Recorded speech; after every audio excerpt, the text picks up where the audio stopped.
तोतया RTO Rahul Naikwade जेव्हा uniform घालून ऐटीत बीडच्या परिवहन कार्यालयात छाप पाडण्यासाठी गेला खरा, मात्र तिथून तो थेट दवाखान्यात पोहोचलाय।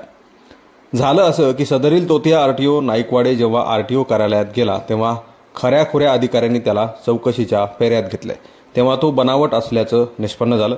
खऱ्याखुऱ्या अधिकाऱ्यांनी त्याला स्पष्ट सांगितले की बाबा, तू आरटीओ अधिकारी नाहीस, आता खरं खरं सांग, अन्यथा तुझी खैर नाही। असे खडे बोल सुनावल्यानंतर सदरील राहुल नाईकवाडेच्या पायाखालची वाळू सरकली आणि त्याला चक्कर आली। त्यानंतर त्याला थेट रुग्णालयामध्ये दाखल करण्यात आले। त्यानंतरची त्याची अवस्था पाहून कोणीही पुन्हा अशा प्रकारचा प्रयोग करण्याचा प्रयत्न करणार नाही असंच वाटतंय। म्हणजेच खऱ्याखुऱ्या अधिकाऱ्यांनी या तोतया आरटीओला चांगलीच अद्दल घडवलेली दिसते।